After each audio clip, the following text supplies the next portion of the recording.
สักครั้งสิออกจะเศร้าละนี่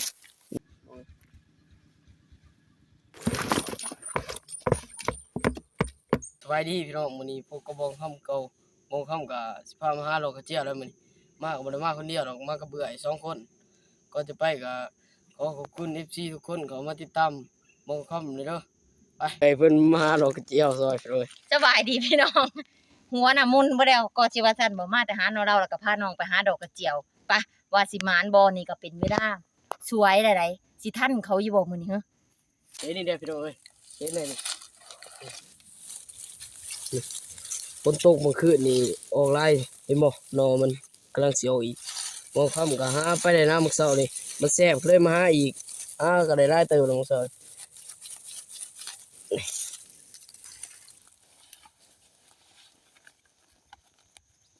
ไปหาหมู่ใหม่อุ้ยเห็นนี่เด้อพี่น้องเอ้ย2 ดอกเลยนี่ฝนตกเมื่อคืนนี่มันกำลังออก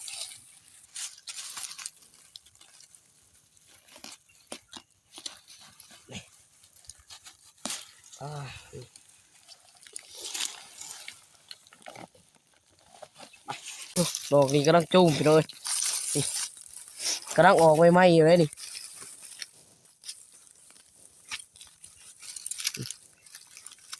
ผู้ที่แซ่บแล้วซ้ำนี่ตอนนี้ก็เห็นอีกเด้อพี่น้องเอ้ยลายมันกำลังออกนะนี่ก็ออกแต่ร่นเลยนะ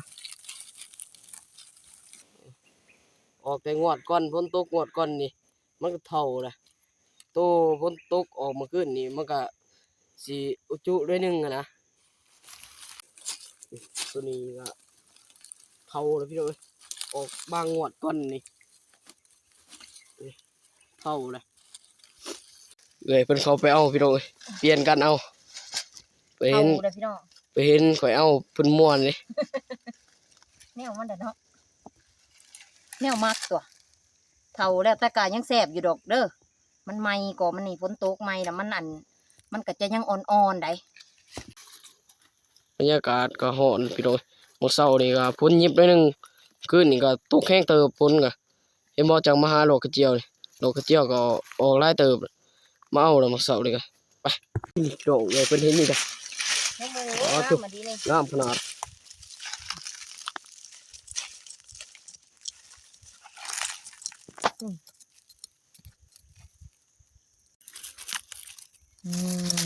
กำลังบานเลย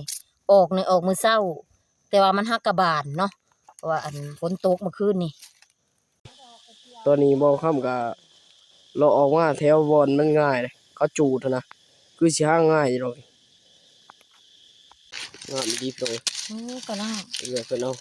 กำลังบาน กำลังบ้านบ่แล้วกำลังออก กำลังบานออกจะเศร้าละ โอ้ใหญ่ดี ไม่เลยพี่น้องเอ้ยออกงามๆเลยอ่ะ อุ้ยนี่พี่น้องกำลังขึ้นเลย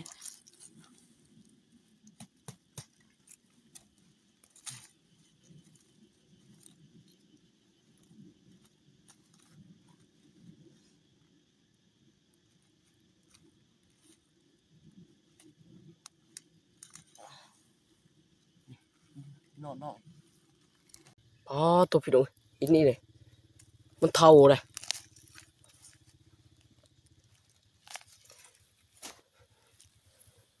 พี่น้องดอกงามขนาดนี้อินนี่เลยนี่ก็ได้โอ้หัวเกาะเลยเด้นี่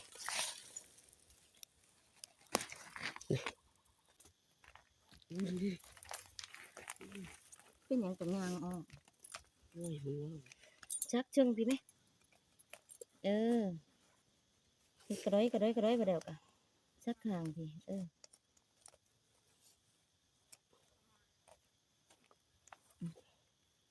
เห็ดดึงเชิงดึงขึ้นสูงดึงขึ้นตรงดีมันก็จะได้งามเลาะไปทั้งพุ่น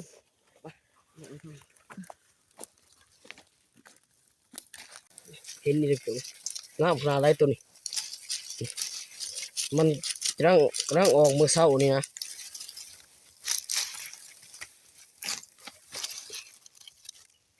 นี่งามเลยไปว้าวดูพี่น้องเห็นนี่กำลังงามเลยโลกใหญ่ขนาดพี่น้อง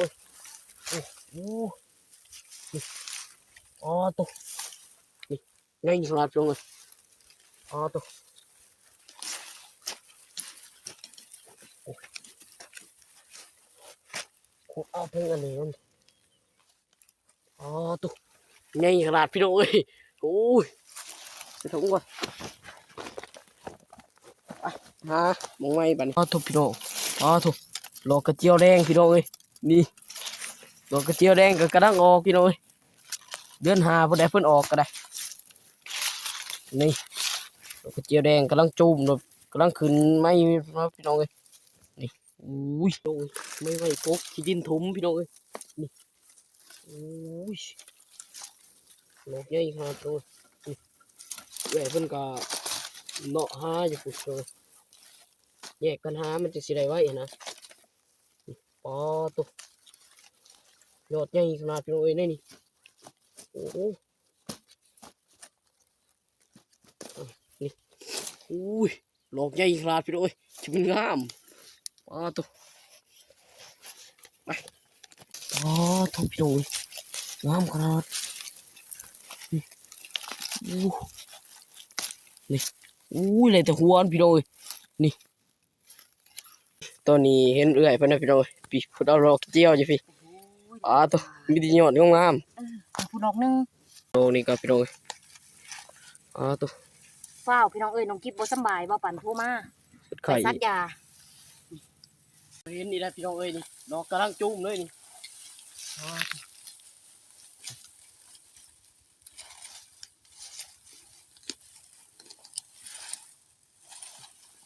งามเลยโอ้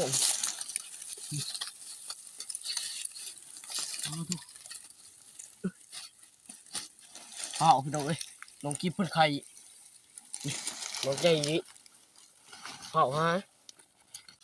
ตอนนี้ดอกกระเจียวก็ไล่ประมาณ20ดอกพี่น้องเอ้ยพอเมื่อน้องกิ๊บไข่เอ้ยเพิ่นสิพาน้องกิ๊บไปซักยาไปเมื่อพอกันอยู่เพื่อนเพิ่นแหละตอนนี้บ่ค่ำก็ไหลมาหอดเทือนได้เนาะไปเดี๋ยวให้อยู่ให้กินก่อนเก็บผักคาไปหนึ่งใส่ดอกกระเจียวมาพี่น้องเอ้ยผักคาคืองามขนาดเพิ่นพ้นห้วยของยานี่เนาะนี่ยอดงามนี่ที่ยอดมันกำลังปรุงดู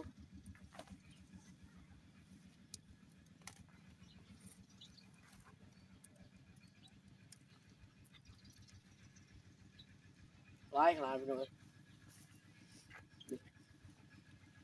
ว่าเขาสเก็บไป1 สักกันใช่ไหมมันมีความหอม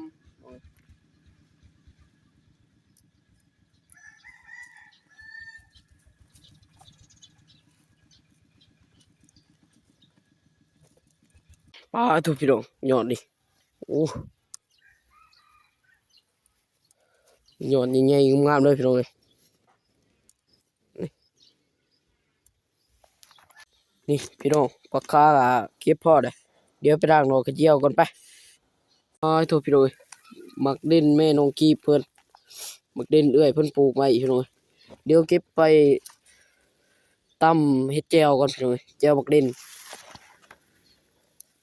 ถอกดอกกระเจียวก่อนล้างก่อนพี่น้องเอ้ยนี่ดอกกระเจียวก็ได้เติมเนาะเดี๋ยวซ้อมก่อนพี่น้องเอ้ยล้างพันล้างเนาะซ้อมแล้วจังล้างพี่น้องมันจังนอนเอาแบบนี้แกอันนี้ออก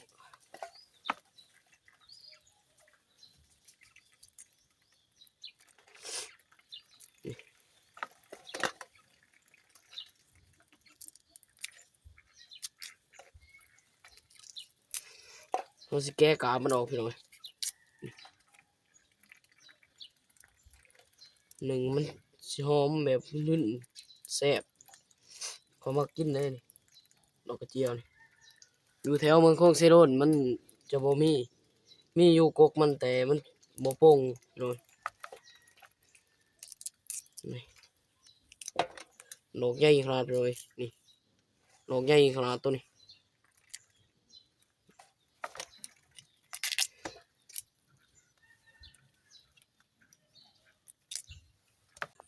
นี่ตัวนี้ดอกกระเจียวกับผักคากำลังนี่เรียบร้อยแล้ว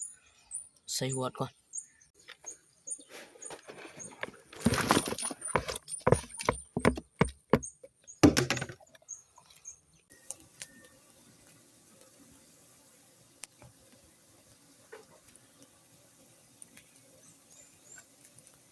ข้างป้าไปนี่แหละไปทำงานจีบักเด่นตั้มแจวกันไปเสียวพี่จีตั้มแจวกันไปเลย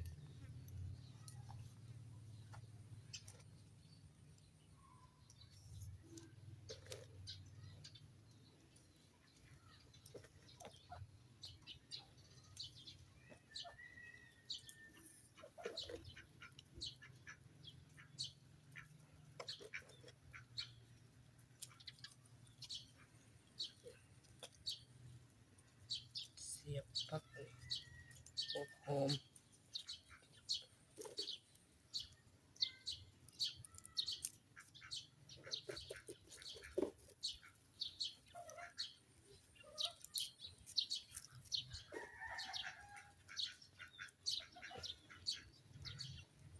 จีกันไปเลยจีให้มันหอม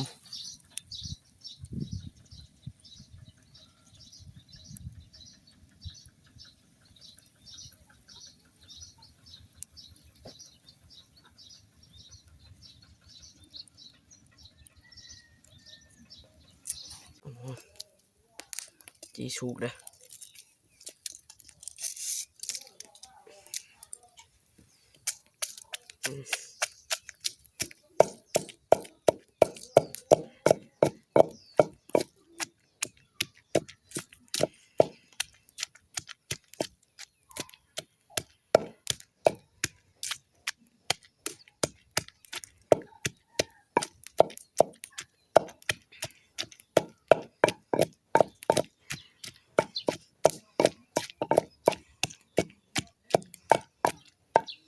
ก่อนไปเลย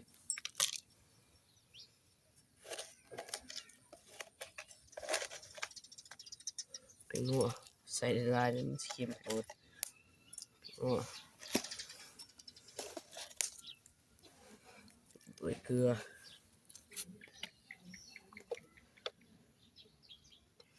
แดกไปเลย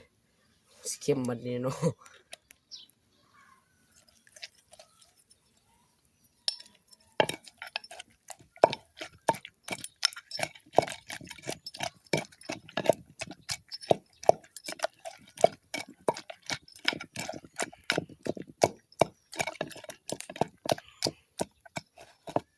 ตักก่อนไปเลยตักก่อน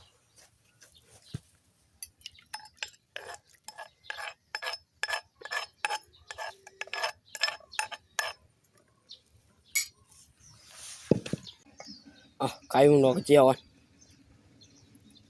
อู้นายสุกเลยพี่น้องเดี๋ยวป้งก่อนเดี๋ยวอ่ะหัวดอกกระเจียวอ่ะสุกเลยพี่น้องเดี๋ยวป้งก่อนป้งยากขนาดนี้นะหอม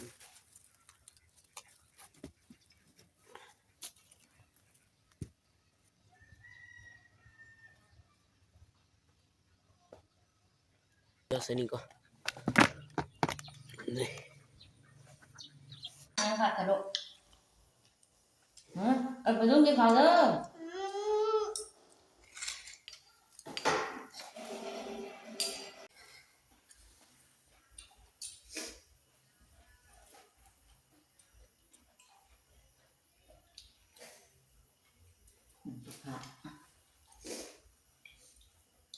มันมองหน้า